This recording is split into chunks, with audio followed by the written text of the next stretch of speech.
પથ્થરમારાની ઘટનાને લઈ પોલીસ ચોકીનો ઘેરાવ કર્યા બાદ થયેલા પથ્થરમારા અને વાહનોમાં તોડફોડ આગજનની ઘટના બાદ પોલીસ ચોકીની બાજુમાં ગેરકાયદેસર દબાણને દૂર કરાયું હતું।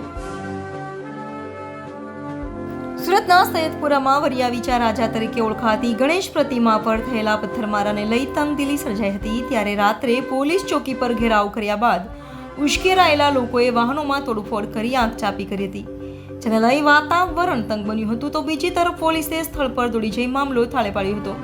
તો સવારથી જ આખા વિસ્તારમાં શાંતિપૂર્ણ માહોલ જોવા મળ્યો હતો। જો કે પોલીસ ચોકીની બાજુમાં કરાયેલા ગેરકાયદેસર દબાણો પરથી સવારથી જ બુલડોઝર ફેરવવાની કામગીરી કરાઈ હતી।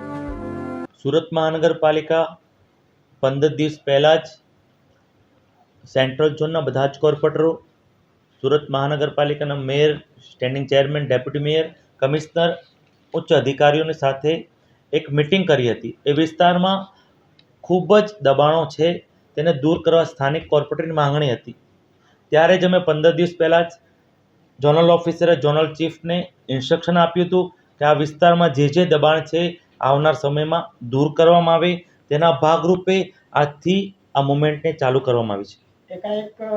તાત્કાલિક એક્શન લેવામાં આવ્યું છે? તાત્કાલિક એક્શન લેવામાં નથી આવી। 4 ઝોનની અમે મિટિંગ કરી હતી। વિવિધ ઝોનમાં પણ ગયા વીકથી કામ શરૂ થઈ ગયું છે। સેન્ટ્રલ ઝોને તેનું કામ આજથી શરૂ કર્યું છે। આવા ઘણા બધા ગેરકાયદેસર દબાણ કરતા હોય તો મહાનગરપાલિકા કઈ રીતે આવનાર સમયમાં તમામ ઝોનમાં જે પણ ગેરકાયદેસર દબાણ હશે તેને દૂર કરવાનું એક્શન પ્લાન સાથે મુહિમ છેડી છે।